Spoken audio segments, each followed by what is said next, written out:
Good evening. Welcome to SEC basketball reaction in the NCAA tournament. We got 3 games, I guess, from the SEC in the books today. A few more almost in the books. And boy, things have taken a turn for the better for the SEC tonight, for the most part. The headliner, Arkansas, holds on. Beats Kansas 79-72 in a game that went down to the final minute. We've got Texas A&M about to put the finishing touches on Yale, it would appear, here in a couple of minutes. Tennessee has beaten Wofford, and Missouri is getting Drake. I don't know what else to say about that one. We'll have some more thoughts on that one later. But, gentlemen, let's start with sunburned Max Barr. What would you like to add here? Come on. If Max starts anywhere other than talking about the Hogs, then we got a big problem on the first minute of this show. That's known as a softball, Blake. Well, guys, I'm wondering. My memory is doing me wrong here. Did any of us pick the Hogs? I did not. I'll tell you this. Oh, Seymour Butts here. Oh, no. Says, by the way, this if you're listening to this on audio, that's not just a name I made up. That is the actual name here. Had both Arkansas and Drake winning and changed both after the preview. Well, hold on a second. Why did you change Arkansas? Because one of us said, it's time to call the Hogs. As Hayden says, how about them Hogs? How about them Hogs? Told you. I've seen Arkansas, Kansas before, and you know what? This morning was the ultimate test. When I advanced Kansas all the way to the Sweet 16, there was one person who caught on to the trick, and we pointed it out. We said, all right, the chess is being played here, and guess what, Max? Guess what bet I put in before that game got started? I had the Hogs on the money line, and I said, it's time. Let's roll. Yep. Let's roll. Yep. I had 3 SEC picks in the gut bracket that I changed, and I ended up losing all 3 of them. You can't do that. You should just can't do that. The more I think, the worse it gets, apparently. That's usually how it goes. That's usually how it goes. All kidding aside, congratulations to Arkansas. What a performance. I mean, we all had Jonas Adu. Jumping out to 18 points in the first half or whatever it was is part of the script for Arkansas to beat Kansas. I mean, we saw that one coming from weeks away. I'm going to put up a different finger here on the screen, but Jonas Adu was putting up another one to all the haters out there in the first half of this game, because that dude said, I've heard it all, and I'm here to tell you that no more. Hunter Dickinson this, Hunter Dickinson that. How about Jonas Adu? What a performance. Steps up. You know what we had said, though? We said if Arkansas is going to make a run here, who's been playing well? Adu's been playing well. Brazil's been playing well. And that kind of is one of the pieces as to why this team has turned things around. I mean, it's just like that was what they had to have in a game like this against this Kansas team. And as, commentary pointed out, I mean, Dickinson just sort of did nothing in the second half. And I think, again, was a non-factor. Yeah, and I think that, again, was one of the big reasons, too. Arkansas was able to build that lead. I know they gave it back up. But, man, what a win for the Hogs. I'm sitting up here, hand in the air. I'm an idiot. I am an idiot. There you go. The only reason I picked Kansas was because of Jonas Adu's history against better bigs. That was the only reason. And then he just shoved it in my face and slapped me in the mouth. Said, Max, shut up. You're an idiot. Well, I am, and I'm sitting Max, here. Go ahead. Sorry. I'm just saying, I'm sitting here now, down a pick in the bracket pool because Jonas Adu had a heck of a game when I did not expect it. In your defense, if anybody had picked the twists and turns with their season and tells me that, I'll just go ahead and call you a liar, because this season is off the rails. It every week. Well, but listen, this game was a perfect encapsulation of these two teams this season, was it not? Oh, man. Where you had Arkansas have a stretch there where they looked like world beaters, and then all of a sudden, Arkansas had some of the worst offensive possessions I've seen a team have all year long, and they happened to have like 3 of them in a row. And then it's like you had a couple of those lapses on defense where somebody pull up Brian's comment, Max. I don't know if we pull it up already. It's one like 3 or 4 up. Right here. Okay. Yeah. Brian's the one that called it this morning on the live show. Brian said, "I told you guys, He did. Working the magic today with the Kansas to the Sweet 16. We got it in there, so we made it work, Brian. All in, but." Again, though, like seriously, think about like some of these possessions Arkansas had where they got 2-on-1 after Dickinson throws one of those errant passes. I don't think it was Davis maybe. They got the 2-on-1 numbers and he just takes a contested 3 against the 1. For Kansas. They had a couple of those possessions where they're just taking 3 after 3 because why? Kansas went to the zone. Arkansas was feeding right into it. Like they were just like, all right, we're just going to sit here and take shots. Richmond took a couple of shots that you're like, whoa, slow down. Cal's over there getting pissed off. But, then again, at the end of the game, right, Kansas goes, what do they go, 4 minutes without scoring? Like in the final, basically 4 minutes of the game, basically. That was just, it was the tale of the season for both of these teams where the good and the bad, and we said that in the preview too, right? It's like, man, I see how well Arkansas is playing, and then I remember the 2 10-plus minute stretches they had against South Carolina where I'm just like, can this team beat anybody? But, man, that was to win the game that way after giving up the lead where, let's all be honest, we probably at that point, I'm sure a lot of Arkansas fans are like, uh-oh, we're screwed. But it didn't happen. This team just kept fighting and fighting. They found a way to make the plays at the end, and that's all that matters. So, that was such a good win for Arkansas because, like we said, if you let that Kansas team get hot, they may win a couple in this tournament too. And who's to say the Hogs can't do it now? Because that's a confident win there, the way they finished that one out. If we get Arkansas and St. John's on Saturday, the ratings for that sucker are going to be off the charts. What about Omaha? Well, maybe not so. Well, hey, Arkansas is playing at this point. That fan base is fired up, so they're halfway there. I'm looking right now for what the projected spread is on the VSiN guide because I want to be able to tell the people. Okay. Yeah. So the VSiN guide with the bettors rating grid where you can see all of the different projected spreads out when it'll give you every team versus every other team in the region, what it looks like. And let's see here. Arkansas, when you go down to St. John's, is a 5.5 point underdog. You're talking, guys. Number. You read my mind. You read my mind. Music to my ears. 5.5. Oh, music. A nice easy plus 200. That game is going to be 48-46 Arkansas. Book it. That sound you just heard was Max, the cha-ching of Max and I losing all of our money, just going all in, thousands of dollars on the Hogs here. So, hey, this comment made me think of it with Hunt says Thero loading. Man, we got to talk. How did we go 9 minutes without mentioning Boogie Fland? Yeah.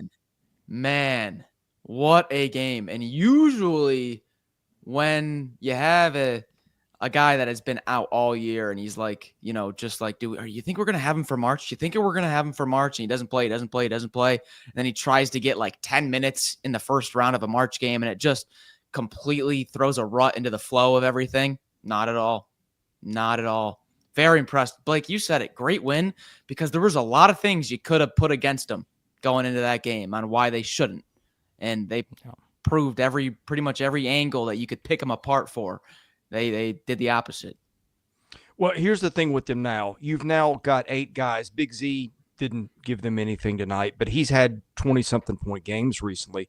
They have 8 guys they can play that have all been big contributors recently, and that's really significant. Yeah. I mean, that's what we said. I think just by having Boogie Fland on the court, Yes. and I know a lot of the talk was just about how's it going to disrupt this or that. But again, it adds another dimension where you're forcing teams to defend you in a different way. And I just think that's such a big part of it. Like, he doesn't have to be a guy that's going to have to come out and score 20 every NCAA tournament game that they play in the rest of the way until they lose. Like, he can just be a guy that's going to put more pressure on the defense and say, all right, we now have to choose how we guard the guards. Like, how do we guard these guys, knowing what Davis is doing these days? Like DJ Wagner, Mr. Big Shot, as Max has dubbed him. Like, how do we figure out how to guard all these guys, especially when you have Adu playing the way he's playing? Brazil just gliding through the air for a couple of those offensive putbacks. He just comes in there and just smacks it off the glass, layup, like, tremendous. Like, listen, this is what it takes, right?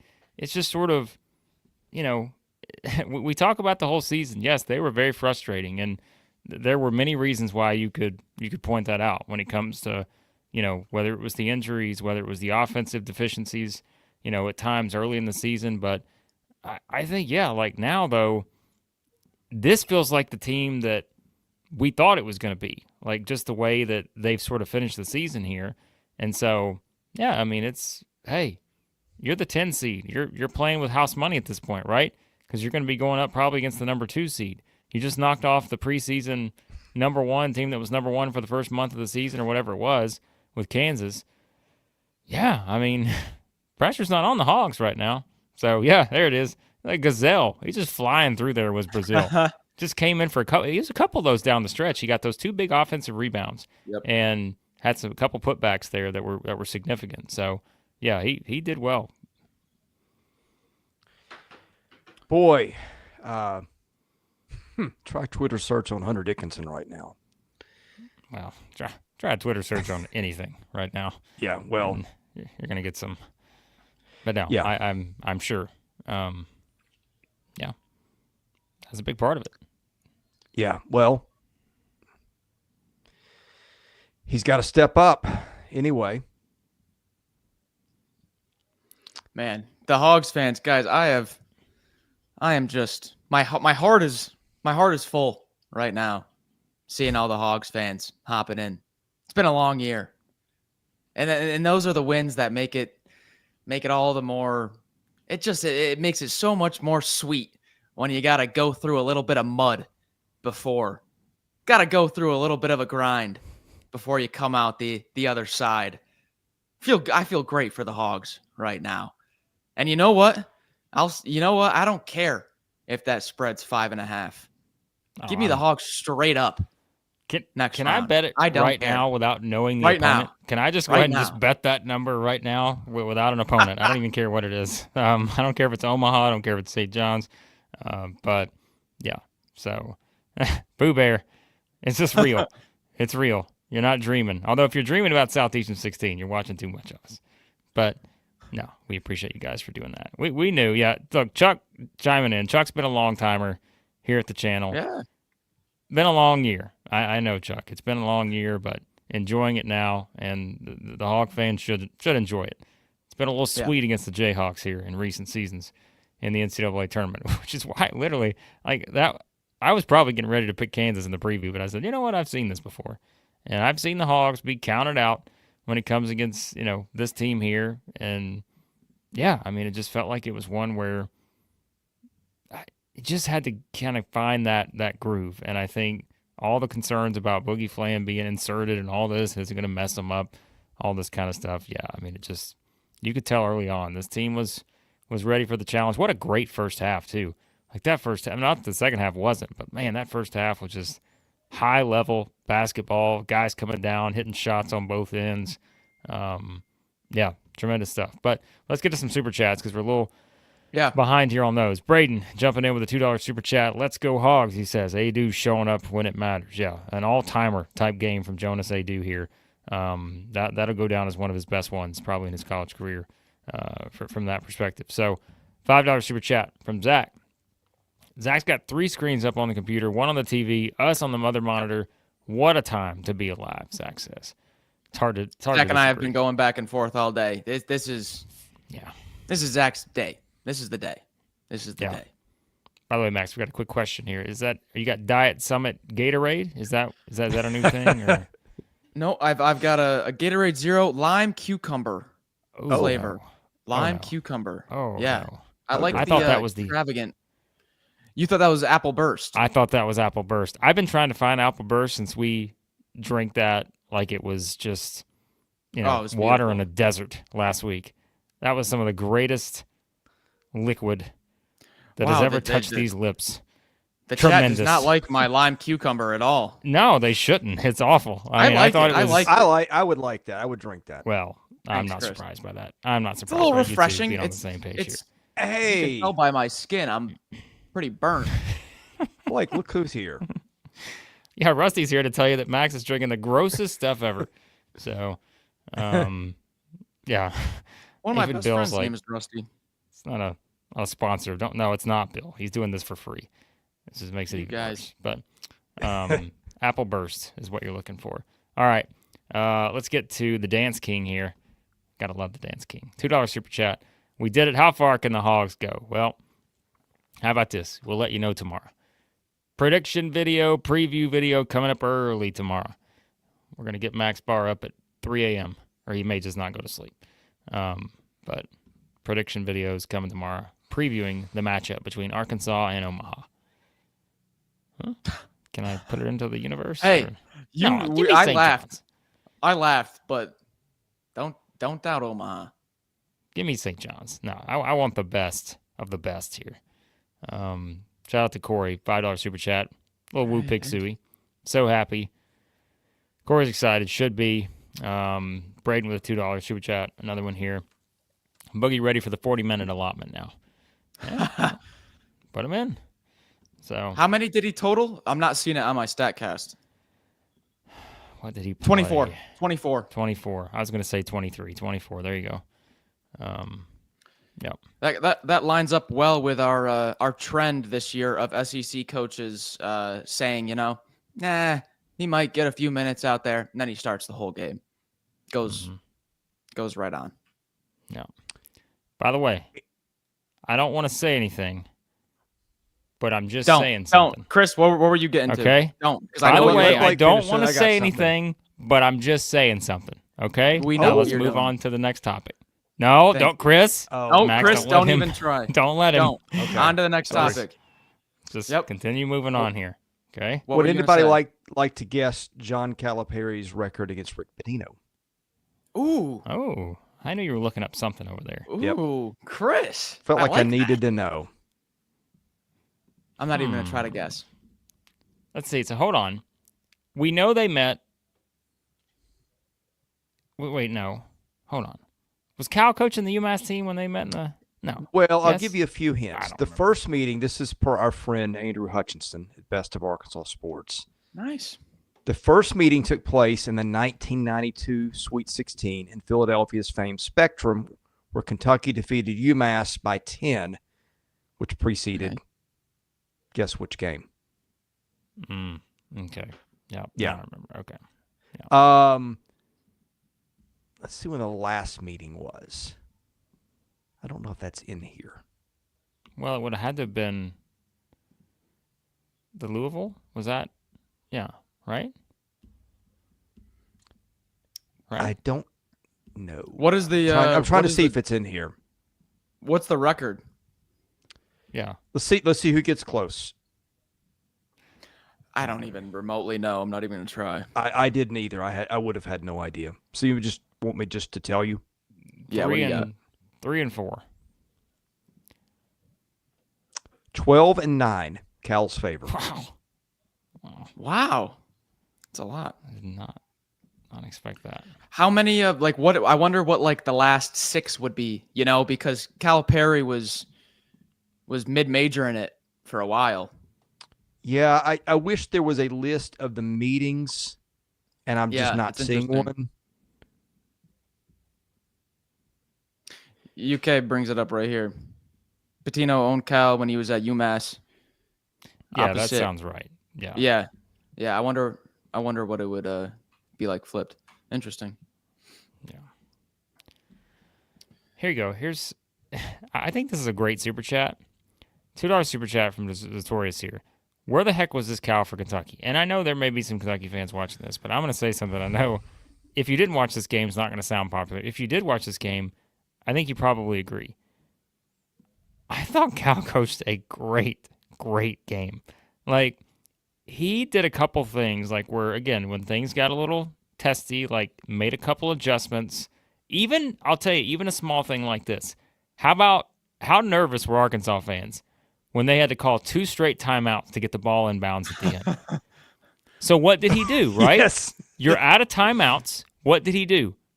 He decided, okay, I still want Boogie Fland to get the ball in bounds, but I'm gonna add a little wrinkle here, right? Mm-hmm. And so whoever brings the ball in throws it over to Boogie Fland, because you can do that, and then that person comes back in, kind of diverts some of the attention from some of the other defenders, and then you get the ball in bounds in the corner.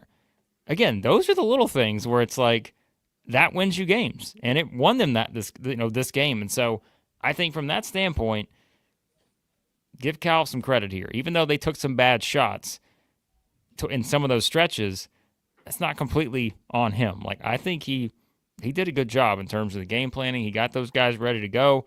And again, I think some little adjustments he made throughout that game, he did a good job. That was the preseason number 1 team in the country. Like, I know they had Go ahead. Well, I know that I was going to say, I know they had a down year in terms of Kansas's standards, but this is not me. This is me trying to upplay the win, not downplay it. Look at the teams they beat. This is a Kansas team on a neutral floor that beat 2 seed Michigan State, that beat 1 seed Duke, that everyone loves to win it. They had Houston beat dead to rights and then lost in double OT by miracle. This is a Kansas team that was a miracle away from having wins over Michigan State, Duke, and Houston. I mean, I know they had a down year, but not just some slouch. Isn't Dickinson 3rd or 4th in the KenPom Player of the Year rankings? 4. Exactly. So, Blake, just kind of backing up your point, like, heck of a job. Yeah. I was going to say, I think Arkansas, when you said that, Arkansas was, 16th AP preseason? I'm going to look it up. Right. Somewhere around there. Yep, that's what it was. And starting to play like it. Yep. Funny that happens when you – well, I mean, I say they got most of their pieces. The best one they've got is done. What would – okay, if you could put Theor on this team, I mean, my goodness, they could win as many games as they want from here on almost. I don't know what you want to run into Florida, but that would be fun to see what that would look like. Blake, I got a question for you, because didn't you pick Kansas Sweet 16? Well, I mean, I did it in the bracket this morning. No, I know. But I'm saying that my question is, if you're St. John's, are you a little bit more scared now? Where you thought, like, okay, we're going to be able to use our physicality and keep Dickinson and KJ Adams out of the paint and do what we do, and we're going to lean on our number 1 defense. And now you see Arkansas just completely spread it out. Everyone's getting a share of the scoring. Everyone's getting a share of the hustle plays. Like, if I'm St. John's now, I'm going, oh no. I thought we just kind of had our matchup already set. Arkansas's not easy to game plan for. Like, that's what I'm trying to say. I mean, unless you're just like trying the zone effect, like Kansas, and it did work for a little bit there. Like, Arkansas immediately just started jacking threes, but I mean, yeah, I think that's kind of one of those things where I said, and that was kind of the point. Like, we have our fun with the reverse mojo and all that, but my bigger point was that I think whoever wins this game has a great chance to advance. And that's not knocking St. John's. It's just you would have assumed that whoever won this game between Arkansas and Kansas, they were going to play a high-level game. And by winning it, you get a little of that extra confidence where you no longer look like a 7 or a 10 seed. Arkansas doesn't look like a 10 seed. So I think that's where, if you're St. John's. Now, we'll see. St. John's comes out and wins by 50 tonight, and we're like, oh, boy. Well, there went that. But, that's it. So we'll see. we'll preview it tomorrow. It should be fun. Yep. So, all right. Let's talk about some other stuff here, and then we'll get to the final game once it wraps up, which is going to be pretty soon here. Tennessee, number 2 seed, marches on. By the way, if you're in the chat, you want to leave a question, comment, anything like that, we'll, going to go a little bit longer here as we talk about these other games. But, be sure to leave a super chat. Hit that subscribe button if you're jumping in for the first time. We will have our prediction videos coming up tomorrow for these Saturday games, which right now will include, let's see, who do we got? Tennessee, Auburn, and Texas A&M and Arkansas. So we will get those up for you tomorrow morning. All right. Now, let's talk about Tennessee, because the Vols, I thought, kind of had the game you expected. They wound up winning by 15. I told Chris earlier, that's the magic number. You got to win by 15 to have a national championship shot, according to the odds. First round game. I think it's only like 3 or 4 teams since 87 have won their first round game by fewer than 15 points and went on to win the national championship. Tennessee is still in the hunt for the national title. I mean, this game, we said Wofford was going to shoot some threes, and if they made some threes, the score was going to be more interesting. And they had some of those stretches where they hit some, and all of a sudden Tennessee just couldn't completely pull away from them. But it never really felt like Tennessee was in doubt here. I thought they were, if there is something that you're going to look at here, they got out-rebounded, I think. Didn't they? Or was it even? May have been even. Maybe I was looking at the different. It was even. So, what about my guy, though? What about Zakai Ziegler? 12 assists. Not a single turnover in this game. What a stat line. But what about our other guy? Chaz Lanier, NCAA tournament game for the Tennessee Vols. First time suiting up. 6 of 13 from 3. Just hit some that were just... There were some threes that he hit. I don't even think they hit the net. I think they just went completely just... one of those that just were... They mic up the nets and stuff. And it was the greatest sound you've ever heard. It was just one of those that just sounded so great, the way he shoots the ball. But, yeah, I thought this was a good performance from Tennessee, even though some people might say, well, they should have won by more or whatever. But I thought it was a good performance from the Vols. Yeah, Wofford sort of got the game script it wanted, and Tennessee still won by 15. I mean, other than the free throws, but. Yeah. Yeah. I'm at the DraftKings Scottsdale with my buddies, and we're watching this game. And don't worry, if you know me, you know I don't drink really. We're at this game, and my buddies are. One of them has Tennessee in the Final Four, and he's like, "Max, I'm getting worried. I'm like, "Man, have you watched Tennessee this year?" And he's like, "No, not really." And I'm like, "Yeah, okay." Didn't think so, because they're fine. They're fine. And just to kind of prove the point that the score was what it was, but I just felt like they were in control the whole game. I'm mad we didn't get a Filowich free throw. I wanted to see the underhand. I know. But yeah, I really don't have much for this game. I think Ziegler just controlled it from start to finish, and the score was a little tight. I would have liked the physicality to be a little bit more dominant by Tennessee, but if you know Wofford, that's pretty much how they had their entire success, was by out physicaling other mid-majors. And so they brought it. They brought the physicality today, but I was never in doubt. If I look at it, Wofford made 11 threes, right? I think was the final tally. Mm-hmm. That's the first time Tennessee's given up double-digit three-pointers in a month. Vanderbilt hit 12 in that game in Knoxville, where Vanderbilt, I think, just got off to a really hot start. But, that was something, too, where I think that was only the, 1, 2, 3, 4, 5, 6, 7. Yeah, I mean, so that's the 8th time this season Tennessee's given up double-digit threes.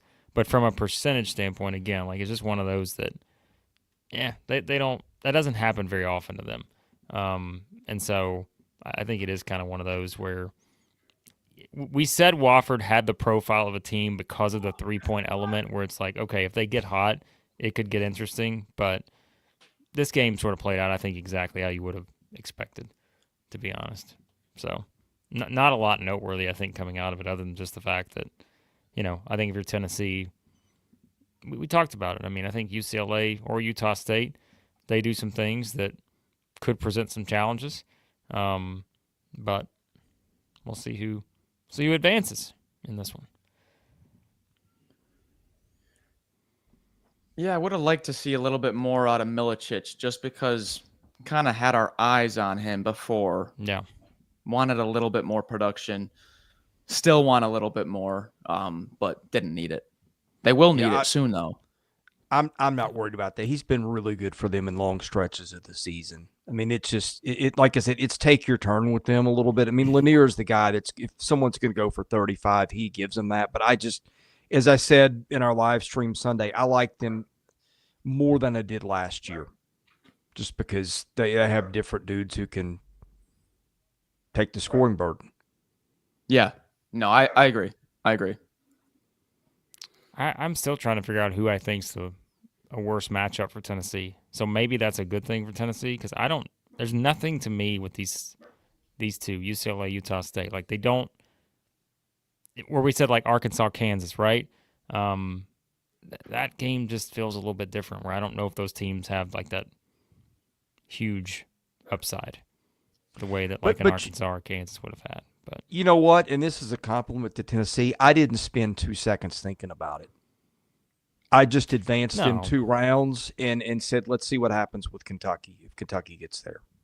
Well, and I think that, because Utah State, and we'll talk about in the preview whoever wins, but I mean, Utah State they're a really good offensive team. Like Jared Calhoun's done a good job there. He was at Youngstown State, former Bob Huggins disciple. Like, it's first year there, and he's done a tremendous coaching job.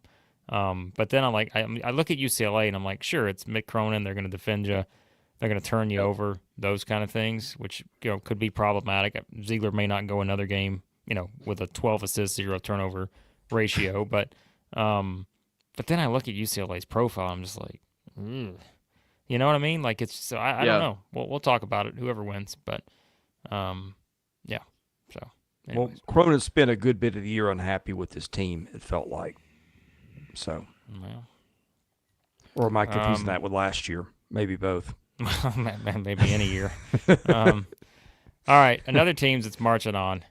How about them Aggies? It's funny because the headline I saw here. Let me see if I can pull it up again. The headline was something like, it wasn't like Texas A&M beats Yale. It was Texas A&M avoids Ivy League upset against Yale. I'm like, come on. Aren't we using a year-old, history here to put this in the headline? How about let's just say Texas A&M beat Yale? How about that? The Aggies win at 80-71. And Max, I think we said coming into the season, one player we had our eye on and this is why you were, I think, all in on this being Buzz's potential best team. Yep. It was the Farrell-Payne equation. Yep. It sounds like a mathematical formula. It's like how much of a difference that guy has made. And this is why, again, if they get going, I do think they've got a run in them. Like, don't let the Aggies get hot, because he goes for 25 points in this game, 10 of 12 from the floor, 10 rebounds, just completely dominates this game. Yep. And, that was the story here. I'll tell you what else was the story. Early on in this game, I look up, and Anderson Garcia just has the ball at the top of the key. And, I think it was like the first time I had eyes on this game. Has the ball at the top of the key, and there's a guy just right in his face. And Anderson Garcia just decides to just do a little step back and just take a three. And I'm like, oh, boy. And the thing goes in, and I'm just like, you know what? A&M's here. They're ready. If Andy Garcia's out there taking step back threes, it's time. And the Aggies march on past the Ivy League darling. The one thing about doing this channel is we watch all these teams over and over and over again. And sometimes it almost works against you, because you see everybody's flaws, right? And like we see some of these teams that these SEC teams run into it on, like, boy, on paper, look what they did when they beat this team or beat that team or all these McDonald's All-Americans or whatever. But those teams are flawed too, and we don't see it because we're not watching them all the time. And I'll raise my hand and take some fault for this one. I just kind of dismissed A&M, saying they got a bad matchup in the first round. I don't like the way they are not able to shoot the ball with any consistency. But look, what we probably should have been mentioning more, at least me, it is an old team that has played together for an extremely long time. And that is old is not uncommon in college basketball anymore. But find 6 or 7 guys that have played much together is this A&M team. Find a guy like Wade Taylor who's had to take so many big shots in his life. And, I mean, it's not, no wonder they won. Yeah, Farrell Payne, he's the future of Texas A&M basketball. He is the future. He is a 19-year-old junior, 6'9", 250 pounds. He was a top 3 offensive rebounder in the Big Ten last year. So that's why I was so high on A&M, as Blake probably heard endlessly over the June, July, and August months, was that they were retaining all of their rebounders while adding a top 3 rebounder from the Big Ten. So what do you know? They're number 1 in the country again. And the offensive efficiency is not there, but the defense is, like we've said, because of Zurich Phelps. And, I mean, I'm not going to lie. Yale played a decent game. I mean, let's not act like A&M just went out there and steamrolled them and Yale never had a sniff of this game. It was a pretty decent game. It never felt like Yale was going to put together a 12-0 run. You know what I mean? It never felt like A&M was really overmatched or the confidence escaped them. I illustrated in our preview how A&M has just a tendency based on defensive scheme to let an individual shooter get hot, to let a 3-point skip pass be there. And Poulikitis, 4 of 10. If that was more like 6 of 10, 7 of 10, I think we're having a different conversation here. But Poulikitis he got hot, but stays on earth. And hey, sometimes you need a guy to get hot to pull an upset, and just a little bit too little for Yale. Not enough. 9 points, but hey, that was still a game. Let's not act like A&M just ran him out of the building. Well, I think that was the part people underestimated. It's like, okay, y'all's just going to do this again. I'm like, have you seen Buzz Williams in this kind of scenario? The thing is, the reason this was going to be tougher for Yale had nothing to do with quality of this Texas A&M team versus Auburn last year. The reason it was going to be tough is because they did that last year. And Buzz Williams is one of the more just, like, the little intricacies of how he game plans. He's like, it'd been different, right? If let's say Auburn beats Yale by 15 last year, then it's like, you know what? I probably would have been all in on this upset. I've been like, all right, this could be rough. But we know what this team is capable of because we saw it last year in this kind of spot. And so I think that made it a little bit harder too. But I did think the physicality and all that, knowing the way that A&M, if they just play their type of basketball, which this was probably higher scoring than most people may have expected, although someone said the other day, like, it's a little deceiving thinking Yale was just going to walk the ball before. That was not Yale at all. And so, yeah, I think this is one by A&M winning. They didn't shoot it well from 3. Obvious. They didn't shoot it well from the free throw line. They missed 9 of them, right? And so it's like, these are the things with A&M that we kind of know to expect, but yet they still win the game, right? And so didn't completely put them away, but yeah, it was going to be tough to do probably with this Yale team anyways. Having some guys who had, again, been in the spot before, had some success, and so I think it's a good win for A&M to march on to play either Michigan or San Diego, which I think will be a fun game here as soon as it gets going. Yeah, I was going to ask, if you're A&M, who would you rather have? That's an interesting question because I don't think it's that easy because I think San Diego certainly does some things that. Hold on, let me make sure. Before I say this, there is something I'm curious about, because I think this could be interesting. If you look at San Diego, and we all know we've looked at their profile a lot over the past little while. They've been our popular sleeper team. Yep. Okay. So I think we had this conversation whenever it was. They're the bombs away 3-point shooting team that if A&M goes cold, that can absolutely come out and just not run you off the floor, but if they're coming out hitting shots, that could be worrisome. Not to say Michigan couldn't do that too, but San Diego, they can shoot the rock, as we know, and we'll see if that works in their favor tonight. But well, and it's tricky because the way that San Diego forces turnovers, people see like high turnover rate and they just think like automatically like Houston, Missouri defense, Texas A&M, Ole Miss defense, where you're just in your face picking passing zones, picking pockets. That is not at all how San Diego forces their turnovers. It's like this weird, like amoeba matchup, help the helper zone where looks like there's 7 guys on the court at one time and they're all helping each other out and rotating weirdly.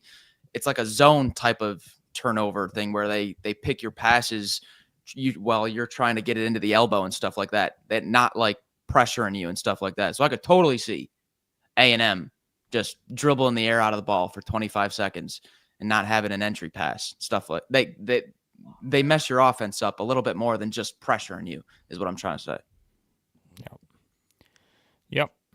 All right. So A&M marching on. We'll talk about that game too. Will be another one that we'll preview tomorrow. We'll get that up tomorrow. We'll try to get all these up before the games get going tomorrow because the SEC slate tomorrow is a little bit more balanced, I guess you could say, right? Like it's a little more, you don't have 4 going on at one time.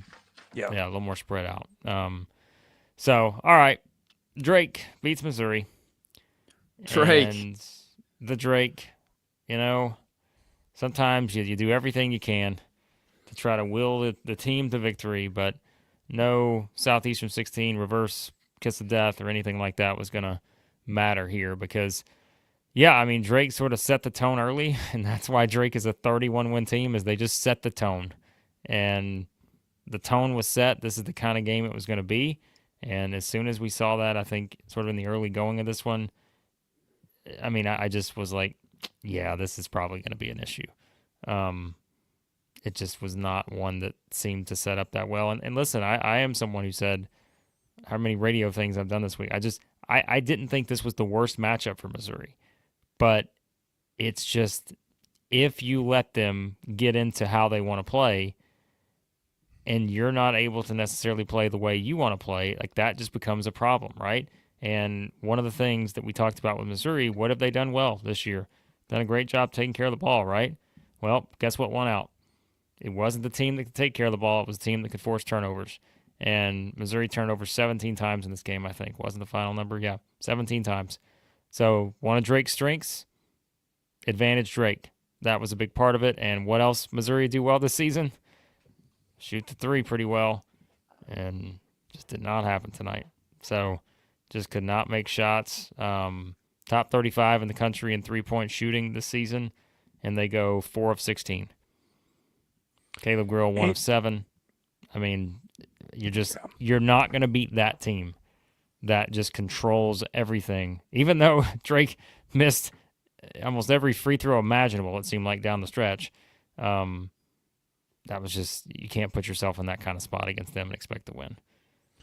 Well, and it's the same. Anthony Robinson, again, got in foul trouble, which it's every game with him. I don't know what the deal has been lately, but, it's just been a common theme. I look up T.O. Barrett's running point. I'm like, I bet I know why. You look down at the foul sheet, there it is. But, Drake, I don't even know how to explain playing Drake. You just have to see it.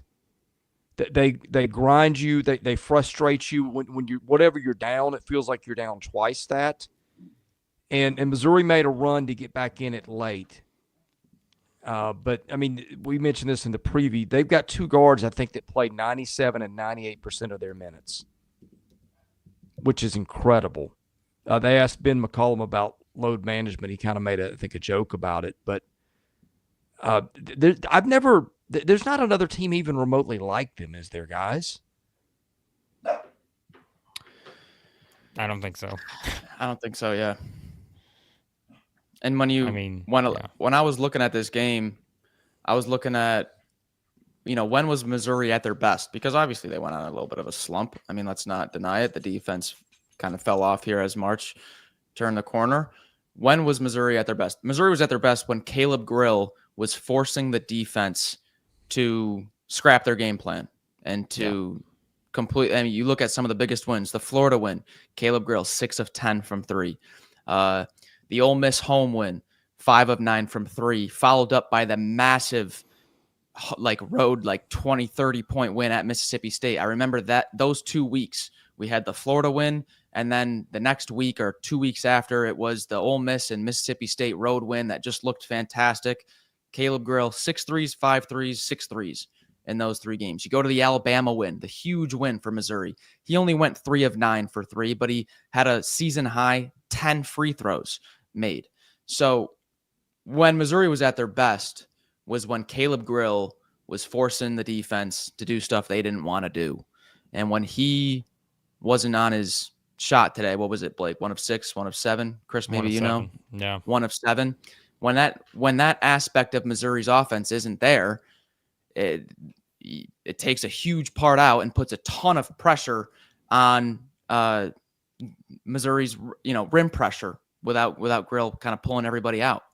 So you needed him to have a good game from outside, and he only went 1 of 7. It's tough. They are about the toughest team imaginable to grab a rebound against, too. Yeah. I wonder, and I told you guys this at the time. I feel like we had this discussion. I don't remember. I think we did, though. Maybe it was in a text. I don't know. But remember 19 days ago, after that Vanderbilt game, I said, this is the kind of game that you wonder how it impacts a team short-term and long-term, like losing the game the way they did at Vanderbilt. And it's I feel like it's one of those where we kind of said the same about Auburn, right? And, whenever they kind of had one of those games, it sort of broke the mystique a little bit. And I feel like that was the game for Missouri, where everything after that just changed. This wasn't the same team we were used to seeing. Yeah. And again, it is wild. We can play the what if game for a lot of teams, but I do I think back to that now, and I'm like, man, what happens if they win that game? What happens if Vandy doesn't make the 3? They foul. Missouri yeah, that's all they had to do was foul. I mean, yeah. But after that, I mean, they finished the season losing 5 of their last 6 games. And I know it's well, come on, that game doesn't mean anything for the next game and all that, but I'm I really think about it, and they just came off of that 30-point home win against South Carolina. They look great. I know they just lost to Arkansas before that, but remember that they had just beaten Alabama, scored 110, and then after that, it's everything just changed, and they lost a little bit of that confidence or whatever it was, and yeah, they just weren't the same team after that. So that's why I always say I don't start really making up my mind on teams until about mid-February. I mean, and look at all. I'm not trying to pick on Auburn here, but look how dominant Auburn was right up until about that point. Missouri waited a little bit later. I don't know why that is. It's been something that maybe if I ran it up against the evidence, it would fail the test. But that's always felt to me, you see a lot of teams that look just unbeatable through the middle of February, and either somebody figures something out or whatever. But I do pay a lot more attention than I used to how you finish late in the year, because we've seen it affect a couple of teams, and by the way, a couple of them positively. One of them being Arkansas. Yeah, momentum. All right. Yeah, we'll talk more about this. By the way, let's see where. Yeah, Andrew, I know. Andrew's not having a good time right now. Understood. Understand why, as Brett points out here, and this was it. We said if Missouri's going to win, they had to play their game, but this was Drake's game. And this was exactly what Drake wanted it to be. And when the Drake does that, it's an issue. So, what is that? That's the final tally, right, Matt? 4-2 on the day. Missouri lost, Georgia lost, Tennessee, Auburn, A&M, and Arkansas all advance. So SEC 4-3 so far. Texas losing in the first 4. So again, to me, the biggest part of that is I don't want to say it. You guys know my superstition. I'm not saying what I was going to say. Forget that. But let's just say that there are how many more games tomorrow? Goodness, this is incredible. Wait, 8 more? Is there 8 more games tomorrow? 7? For the SEC? Yeah. 7. Just Texas is out. Goodness. Holy cow. 7 more games tomorrow. I keep forgetting. That's because there's so many friggin' teams in this field. Yeah. Wow. So, 7 more tomorrow. So, I'm hoping the SEC doesn't finish, they can't be 4-10 after tomorrow, or we got issues. But, some interesting matchups tomorrow as we previewed. But shout out to the mailbox here. I'm just going to call him the mailbox. Yep. Arkansas fan, working in Montana. Watched the game in the hotel. Thanks us for the streaming. Yeah, good stuff there. I'm sure maybe the neighbors in the hotel are probably thinking, what's he doing over there? Is that guy? Hold on a second. They got the ear against the wall. They're going, do I hear a man calling the Hogs? Yep. There's a man over there next door calling the Hogs. Yep. So, probably not the only one. By the way, Zatorius gives us a $5 super chat. I'm not going to pull it up on the screen. You know our rule here. We don't want to cause a stir between fan bases, but had some things to say about Kentucky fans. So, $5 super chat from Zach. Didn't think Drake matched up well with Missouri. You have to give them credit. I agree. That's why, again, even though I did the reverse mojo pick, I didn't think it was the worst matchup for Missouri. But it is when, like we said, you wind up playing their game. And it's going to be a problem for whoever they play in the next round, whether it's Texas Tech or Wilmington. So I might throw a little Wilmington money line action, Max. What do you think about that? Hey, I'm not going to root against my Seahawks. That's where my parents live. Guys, but yeah. All right. What else we got? By the way, hey, don't look down. But the Mavericks are taking it to the Red Storm. It's taking a 2-point game. Speaking of which, Michigan's taking it to the Tritons too. Oh, that's a shame. That's a real shame. So. All right. All right. So here's our plan. Tomorrow. The plan. Come on, Salty Tiger. Don't ask how the brackets are looking. Max is definitely winning, I think, of the group. But I stopped looking at my bracket after Creighton beat Louisville. I said, I'm done. Looking good. My bracket rule is I like to go undefeated or I just don't care. I either want to get them all right or I'm just throwing it out the door. Perfection is what we strive for here. So. First game is the most important game of the whole tournament. Got to start. If you lose the first game, your bracket's toast. Like, that's just the way it goes. So, But here's the plan. So here's what we're going to do. We have to do the 4 preview/prediction videos tomorrow for these 4 teams that have advanced. So we will have those up for you. Auburn, Creighton. We will have Texas A&M versus Michigan and/or San Diego. We will have Arkansas versus Omaha and/or St. John's. And we will have Tennessee versus UCLA or Utah State.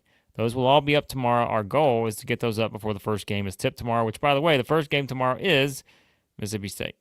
So I think that's right. I think they play the opener of the day tomorrow. They do. They do. Yeah. So we're going to get all those up for you tomorrow morning. So that means no live show tomorrow morning because, this kind of serves as it, right? There's no reason for us to really do a live show tomorrow morning because we're going to be going live probably 4 times tomorrow, I think is the tally. Maybe 3. We'll find out. But hey, I got to cut you off. Uh-oh. Carrie is getting me right now for picking the Hogs. Oh, no. Max is in good Or company. not I was just going to say, I've got some friends here who may have done the same thing. Oh. What do we all know? Well, Please. I'll tell you what. If you look at the calendar, it's the number 3, which means it's March, which means none of us know anything. And we're all just doing our best here. When do we usually get tip times for Saturday's games? Is that late tonight? It'll be tonight once these games finish. Okay. Yeah.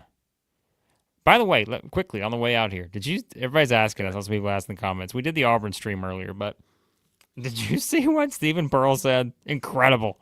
I love it. Quote from Stephen Pearl after the game. That's about the only positive is that we won the game. It's embarrassing, honestly. To come out in the NCAA tournament with that energy and effort, that's why we lost last year. We have to be so much friggin' better than we are right now. If I'm Creighton, I'm licking my chops right now. I'm really excited to play us if I'm a Creighton coach. We have a lot to figure out in the next 24 to 36 hours if we're going to beat a really good team. Not good enough. Really poor. Yes. Sign me up. Absolutely. Sign me up. Run through a brick wall. It's time. Come on, Auburn. There you go. All right. We got to go watch the Mavericks and the Red Storm here. Yep. Ooh. And the Bruins and the Aggies. I really think there is some sort of, it might be psychological, kind of like with momentum, as if like we got one out of the way. But I think I mentioned it this morning. There's so many Final Four runs that could have ended in like the last minute. I'm not saying Auburn was like that, but just like a poor performance, not performing your best in the first game seems to snap some teams into it. You see Final Four runs where you're like, wait, I remember that first game. They almost lost to the 12 seed or something like that, Well, Blake, the year Auburn went to the Final Four, were they not that close from losing to, was it New Mexico State in the first round? Exactly. Yeah. Yep. It was like a blown inbounds or something. They should have lost probably, but FAU should have lost to Memphis. FAU should have lost to Memphis with the held ball call with the possession arrow. Yeah. So, by the way, quickly too, did you see the Dylan Cardwell quote? Now this is the one. Hit me. Run through. A brick He had wall. an interesting moment too. Well, you see that one? Well, I think you're going too far with that. I know what you're talking about, but yeah, it's just he was laughing about it because his teammates didn't help him up because they were going over to talk to Bruce. Yeah. Dylan Cardwell, quote, "We lost to Texas A&M, we lost to Alabama, we lost to Tennessee because we aren't playing hard. We come out and we're still pissing away the opportunity, and we have to stop doing that. You can't afford that. You have the option to go out as the best team in Auburn history or the biggest bust in the country. At some point, it has to click. What more is it going to take?" Yeah. Oh, my. They looked uncharacteristically disinterested today. Auburn minus 27 against Creighton. Yeah. Set the line 27 right and a now. half. 27 and a half. I'm ready. Let's play this game right now. All right. We're out of here. All right. We got previews coming in the morning. We'll have reactions coming tomorrow afternoon and tomorrow night. Best way to get those, hit the subscribe button, enable your notifications. And again, that'll do when the previews come out too. So anyway, for Blake Lovell and Max Barr, I'm Chris Lee. God bless you. Have a great night. Thanks for watching our hoops content here at Southeastern 16.